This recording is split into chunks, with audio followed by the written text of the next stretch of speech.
गीताशास्त्रमिदं पुण्यं यः पठेत् प्रयतः पुमान् विष्णोपदमवाप्नोति भयशोकादिवर्जितः।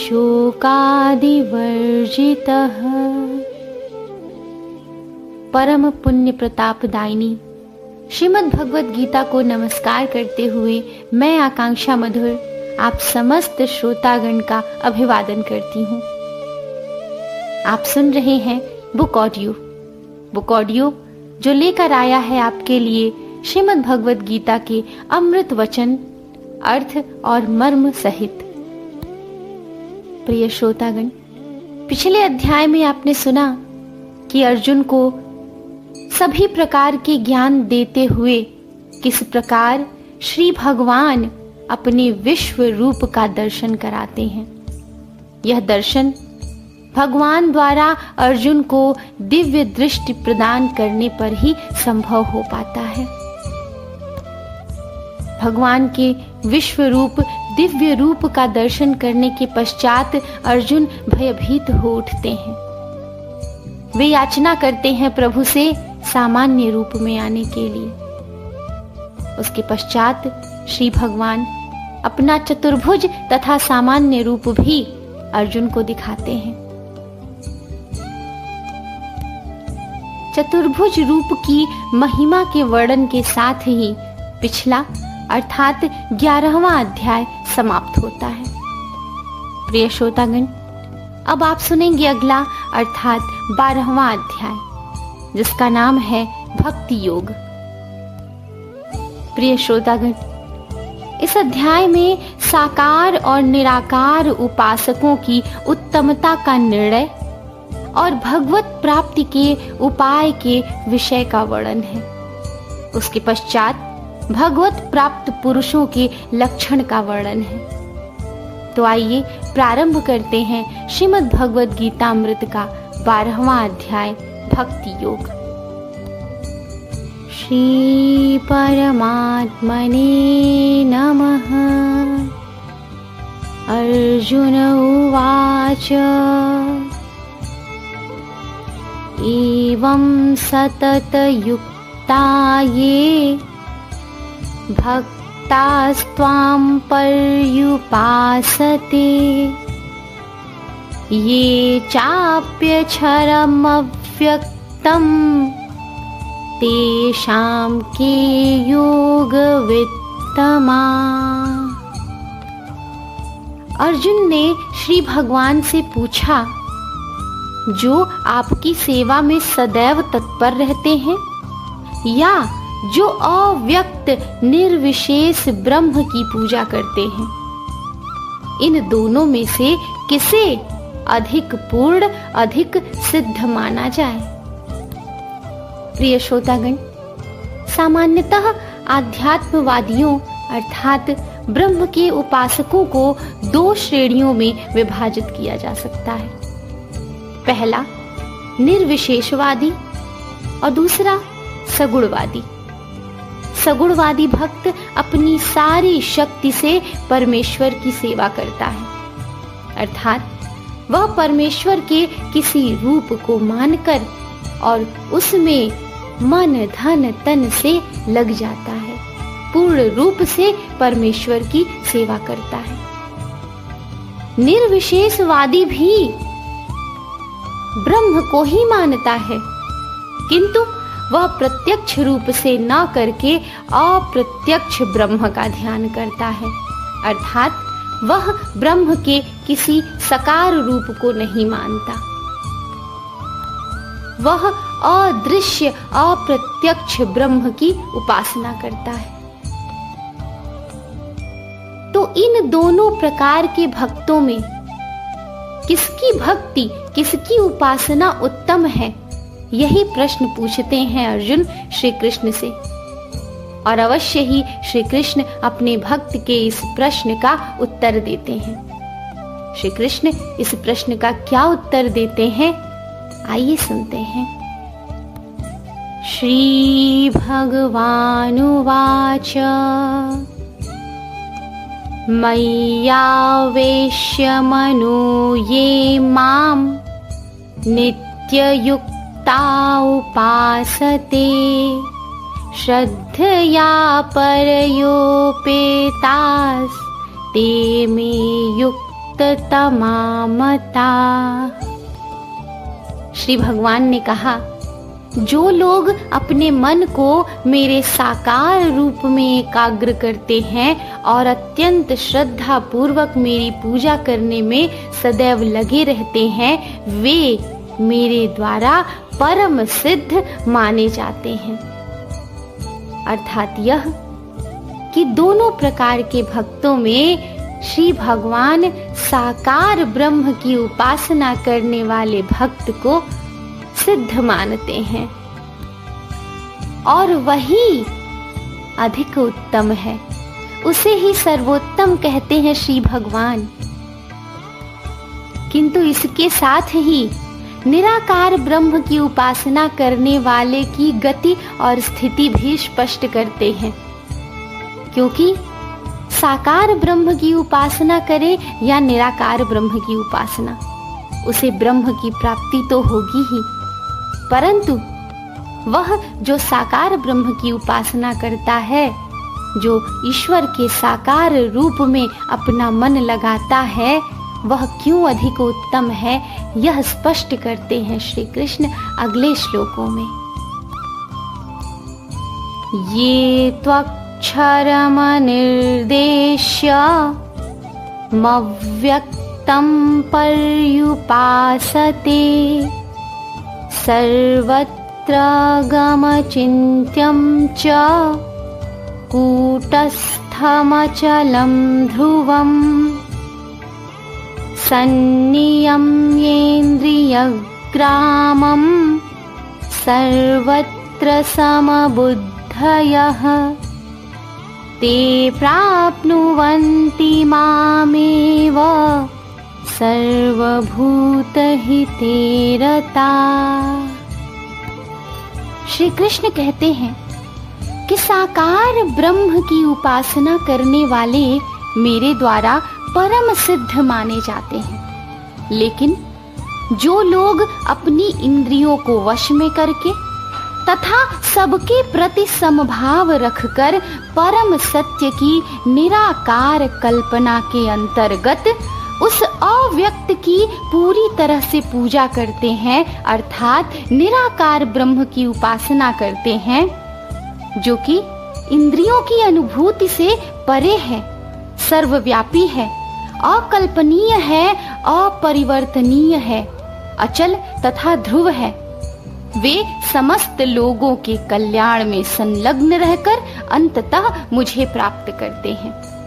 अर्थात यह कि वे जो निराकार ब्रह्म की उपासना करते हैं, वे भी ब्रह्म को प्राप्त करते हैं, किंतु उनके प्राप्त करने और साकार ब्रह्म की उपासना करने वाले के प्राप्त करने में क्या अंतर आ जाता है, यह स्पष्ट करते हैं श्री कृष्ण और कहते हैं, क्लेशोऽधिकतरस्तेषामव्यक्तासक्तचेतसाम् अव्यक्ता हि गतिर्दुःखम् देहबद्धिरवाप्यते। श्री कृष्ण कहते हैं कि जिन लोगों के मन में परमेश्वर के अव्यक्त निराकार रूप के प्रति आसक्त है, उनके लिए प्रगति कर पाना अत्यंत कष्टप्रद है। देहधारियों के लिए उस क्षेत्र में प्रगति कर पाना सदैव दुष्कर होता है। अर्थात यह कि जो मानव है, जिसने मानव रूप में जन्म लिया है, जो देहधारी है, जो इस संसार में जीवन जी रहा है, उसके लिए निराकार ब्रह्म की उपासना करना, निराकार ब्रह्म की उपासना के नियमों का पालन करना और इस प्रकार से ब्रह्म की प्राप्ति करना अत्यंत कठिन है, अत्यंत दुष्कर है। वह ऐसा मार्ग है जिस पर चलकर ब्रह्म की प्राप्ति कठिन हो जाती है, क्योंकि मनुष्य तो सांसारिक प्राणी है। उसे कितने ही संयम करने पड़ते हैं, तब जाकर वह ब्रह्म के प्राप्ति की मार्ग पर चल पाता है। ये तु सर्वाणि कर्माणि मयि सन्न्यस्य मत्परा अन्यन्येनैव योगेन मां ध्यायन्त उपासते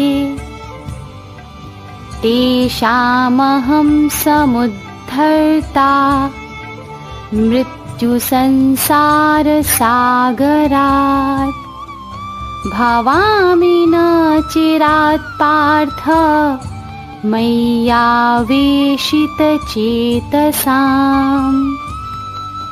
श्री कृष्ण कहते हैं कि जो अपने सारे कार्यों को मुझ में अर्पित करके तथा अविचलित भाव से मेरी भक्ति करते हुए मेरी पूजा करते हैं और अपने चित्तों को मुझ पर स्थिर करके निरंतर मेरा ध्यान करते हैं, उनके लिए हे पार्थ मैं जन्म मृत्यु के सागर से शीघ्र उद्धार करने वाला हूँ।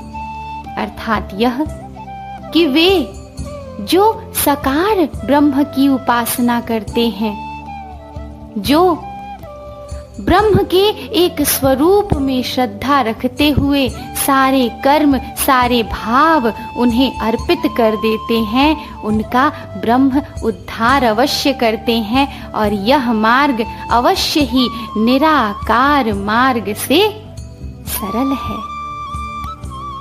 इसलिए अर्जुन से श्री कृष्ण यह कहते हैं कि तुम साकार ब्रह्म की उपासना करते हुए अपने चित्त को साकार ब्रह्म में लगाओ। कर्म में आसक्ति का त्याग करो, सब कुछ ब्रह्म को अर्पित करते हुए कर्म करो। इसी प्रकार तुम्हारा उद्धार होगा। इन्हीं बातों को कहते हुए श्री कृष्ण कहते हैं मय्येव मन आधस्त्व मयि बुद्धिं निवेशय निवसिष्यसि मय्येव अत ऊर्ध्वं न संशयः। श्री कृष्ण कहते हैं कि मुझ भगवान में अपने चित्त को स्थिर करो और अपनी सारी बुद्धि मुझ में लगाओ। इस प्रकार तुम निस्संदेह मुझ में सदैव वास करोगे। प्रिय श्रोतागण, वह स्थिति जब भक्त ईश्वर में परब्रह्म में वास करने लगता है, वही स्थिति होती है परब्रह्म की प्राप्ति की। इस प्रकार श्री कृष्ण कहते हैं कि भगवान में अपने चित्त को स्थिर करो, सारी बुद्धि उसी परम ब्रह्म में लगाओ और इस प्रकार तुम परम ब्रह्म को प्राप्त करोगे। ब्रह्म की यह प्राप्ति कैसे होगी, इसका मार्ग भी बताते हैं श्री कृष्ण और कहते हैं अथ चित्तं समाधातुं न शक्नोषि मयि स्थिरम् अभ्यासयोगेन ततो मामिच्छाप्तुं धनंजय। श्री कृष्ण कहते हैं हे अर्जुन, हे धनंजय, यदि तुम अपने चित्त को अविचल भाव से मुझ पर स्थिर नहीं कर सकते तो तुम भक्ति योग के विधि विधानों का पालन करो। इस प्रकार तुम मुझे प्राप्त करने की चाह उत्पन्न करो। यह संभव है कि भक्त का चित्त स्थिर न हो पाए। ऐसी अवस्था में भक्त क्या करे, यह मार्ग भी बताते हैं ईश्वर और कहते हैं कि जब तुम अपना चित्त ईश्वर में स्थित ना कर सको तो भक्ति योग के विधि विधानों का पालन करो। जब भक्ति योग के विधि विधानों का पालन करोगे तो अवश्य ही तुम्हारे मन में ईश्वर के प्राप्त की चाह उत्पन्न होगी। प्रिय श्रोतागण, भक्ति तो एक श्रद्धा भाव है। एक भक्त जिसके मन में ईश्वर के प्रति श्रद्धा भाव है, वही उसकी भक्ति है।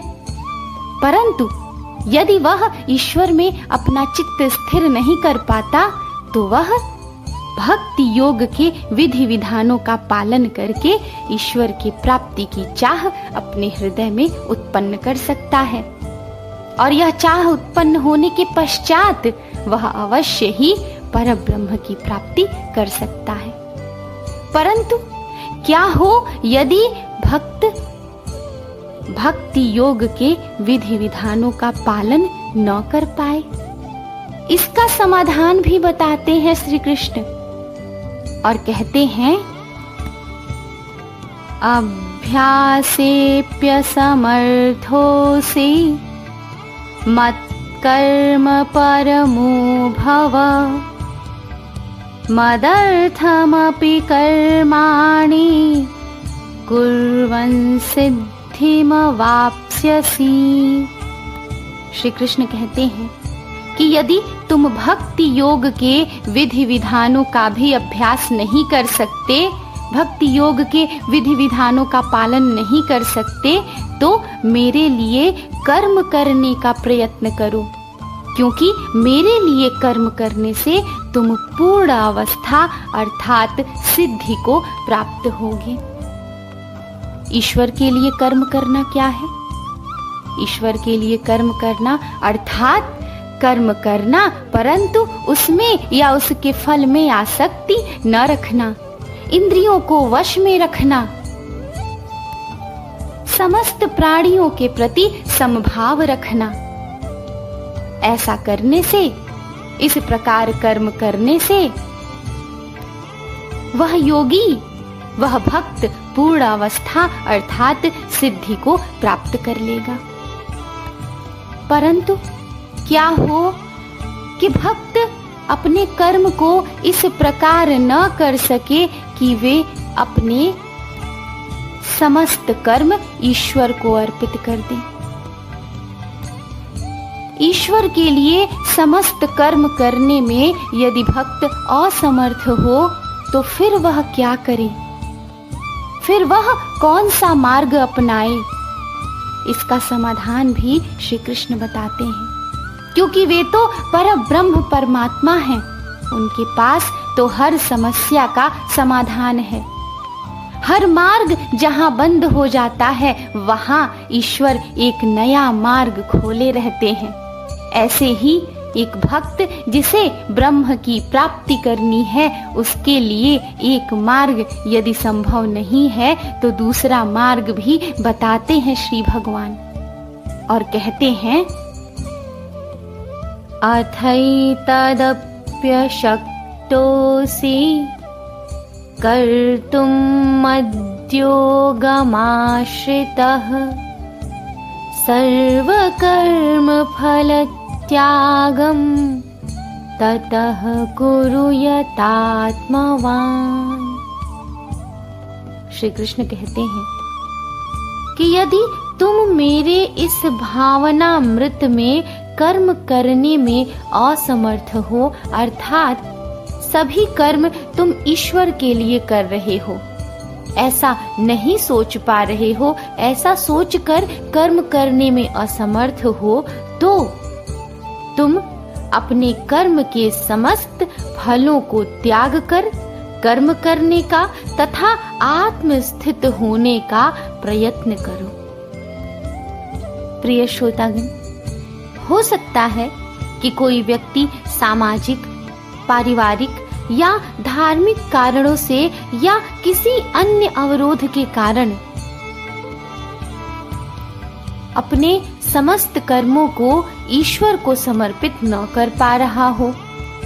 वह यह न कर पा रहा हो कि उसके समस्त कर्म, समस्त कार्य ईश्वर के लिए ही हैं। जिस भी व्यक्ति के साथ ऐसी समस्याएं हैं, उसे यह सलाह देते हैं श्री भगवान कि वह अपने कार्यकलापों के संचित फल को किसी शुभ कार्य में लगा दे, क्योंकि अपने कार्यकलापों के फल के परित्याग के अभ्यास से मनुष्य क्रमशः अपने मन को स्वच्छ बनाता है और उसी विमल मनः स्थिति में वह परब्रह्म परमात्मा को समझने लगता है। वह धीरे धीरे ज्ञान के स्तर तक ऊंचा उठ जाता है। परंतु यदि कोई अपने कर्म के फलों का त्याग न कर सके तो उसके लिए भी मार्ग है। वह मार्ग क्या है यह बताते हैं श्री कृष्ण और कहते हैं, श्रेयो हि ज्ञानमभ्यासाय ज्ञानाद् ध्यानं विशिष्यते ध्यानात् कर्म फल त्यागस् त्यागात् शान्तिरनन्तरम्। श्री भगवान कहते हैं कि यदि तुम यह अभ्यास नहीं कर सकते, अर्थात अपने कर्म के फलों का त्याग नहीं कर सकते, तो ज्ञान के अनुशीलन में लग जाओ, अर्थात ज्ञान की प्राप्ति की चेष्टा करो, उसके लिए प्रयास करो। लेकिन ज्ञान से श्रेष्ठ ध्यान है और ध्यान से भी श्रेष्ठ है कर्म फलों का परित्याग, क्योंकि ऐसे त्याग से मनुष्य को मनः शांति प्राप्त हो सकती है। यह वही त्याग है जो मनुष्य तभी कर सकता है जब उसका अपनी इंद्रियों पर वश हो, जब उसकी कर्म में या कर्म के फल में आसक्ति न हो। तभी वह योगी, वह मनुष्य कर्म फलों का त्याग कर पाता है। और वह जिसने अपने कर्मों के फलों का त्याग कर दिया, उससे अनासक्त हो गया, उससे विचलित न होता रहा, वह अवश्य ही शांति की प्राप्ति करता है। वह शांति जिसे परम शांति कहा जाता है। प्रिय श्रोतागण, प्रायः ऐसा होता है कि जीवन की छोटी छोटी घटनाएं हमें विचलित कर देती हैं, या हमने कोई कार्य किया, उसका जो परिणाम हमें मिलता है वह हमें विचलित कर देता है, चाहे वह सकारात्मक हो या नकारात्मक। सकारात्मक परिणाम आने पर भी हम अत्यंत प्रसन्न हो जाते हैं, वह भी विचलन की ही अवस्था है, और नकारात्मक परिणाम आने पर भी हम विचलित ही हो जाते हैं। यदि हमारा मन इस प्रकार से विचलित न हो, कर्म के फल पर आश्रित न हो, हम उस फल का त्याग कर सकें, समभाव से रह सकें, तो अवश्य ही हमें परम शांति की प्राप्ति होगी। और यही परम शांति परब्रह्म की प्राप्ति का मार्ग है। इसके पश्चात श्री भगवान अर्जुन को बताते हैं कि किस प्रकार के भक्त उन्हें प्रिय हैं, और कहते हैं, अद्वेष्टा सर्वभूतानां मैत्रः करुण एव च निर्ममो निरहंकारः समदुःखसुखक्षमी सन्तुष्टः सततं योगी यतात्मा दृढनिश्चयः मय्यर्पितमनो बुद्धिर् यो मद्भक्तः समे प्रियः। श्री भगवान कहते हैं कि जो किसी से द्वेष नहीं करता, लेकिन सभी जीवों का दयालु मित्र है, जो अपने को स्वामी नहीं मानता और मिथ्या अहंकार से मुक्त है, जो सुख दुख में समभाव रहता है, सहिष्णु है, सदैव आत्म संतुष्ट रहता है, आत्म संयमी है, तथा जो निश्चय के साथ मुझ में मन तथा बुद्धि को स्थिर करके भक्ति में लगा रहता है, ऐसा भक्त मुझे अत्यंत प्रिय है। अर्थात यह कि श्री भगवान को वह भक्त अत्यंत प्रिय है जो सभी जीवों के प्रति समभाव रखता है,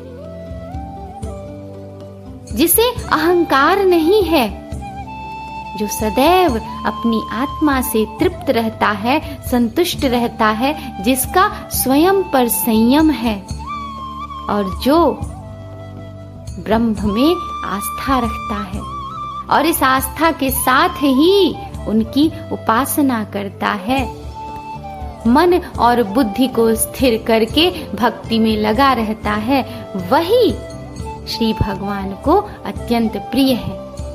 क्योंकि वास्तव में जो इन स्थितियों को प्राप्त कर लेता है वह तो परम शांति को प्राप्त कर लेता है।